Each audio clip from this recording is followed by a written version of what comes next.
देश में महंगाई की मार से जनता त्राहिमाम त्राहिमाम कर रही है। पेट्रोल डीजल के बढ़ते दाम सीधे रोजमर्रा की जिंदगी पर असर डाल रहे हैं, जिसके चलते खाने पीने की वस्तुओं से लेकर दवाई पढ़ाई हर चीज महंगी हो रही है। प्राकृतिक गैस, मिनरल ऑयल, बेसिक मेटल्स हर चीज महंगाई के उच्च स्तर पर हैं। देश में कश्मीर से लेकर कन्याकुमारी और गुजरात से लेकर मणिपुर तक महंगाई ने जनता की कमर तोड़ रखी है।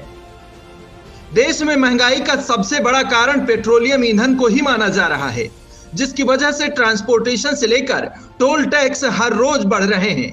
लिहाजा इसका सीधा असर जनता की जेब पर पड़ रहा है।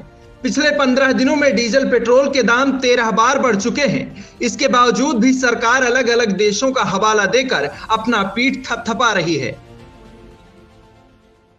अंतर्राष्ट्रीय बाजारों में बढ़ते कच्चे तेल के दामों के चलते तेल कंपनियां हर रोज पेट्रोल डीजल के दाम बढ़ा रही हैं। बताया यह भी जा रहा है कि रूस और यूक्रेन के बीच जारी युद्ध के चलते कच्चे तेल की कीमतों में आया उछाल भारतीय तेल कंपनियों के लिए बेहद नुकसानदायक रहा है। एक ताजा रिपोर्ट के मुताबिक 5 राज्यों में विधानसभा चुनाव के चलते अंतर्राष्ट्रीय स्तर पर कच्चे तेल के दाम में इजाफा के बावजूद पेट्रोल और डीजल की कीमतों को स्थिर रखना तेल कंपनियों पर भारी पड़ा है। रिपोर्ट में अनुमान जताया गया है कि इससे सिर्फ मार्च महीने में ही तेल कंपनियों को 19,000 करोड़ रुपए का नुकसान हुआ। ऐसे में अनुमान ये लगाया जा रहा है, बढ़ती महंगाई के इस दौर में उत्तर प्रदेश भी अछूता नहीं रहा है। प्रदेश में किचन से लेकर सड़क तक महंगाई की हाहाकार मची हुई है।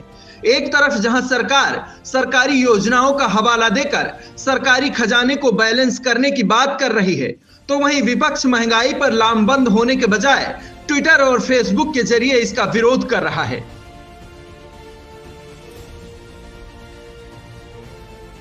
बसपा सुप्रीमो मायावती ने पेट्रोल, डीजल और गैस के बढ़ते दाम को लेकर प्रदेश सरकार पर निशाना साधा है। मायावती ने कहा कि देश में बढ़ती हुई महंगाई, बेरोजगारी और गरीबी की जबरदस्त मार व तनाव झेल रही जनता अब पेट्रोल, डीजल और रसोई गैस आदि आवश्यक वस्तुओं की बढ़ती कीमतों के कारण घुट घुट कर जीने को मजबूर है। यह चिंताजनक है। केंद्र सरकार इस मामले को जरूर गंभीरता से ले। यह दूसरी बार है जब बीएसपी प्रमुख ने ट्वीट कर महंगाई को लेकर केंद्र सरकार पर निशाना साधा है। वहीं कांग्रेस ने अब केंद्र सरकार के खिलाफ मोर्चा खोल दिया है।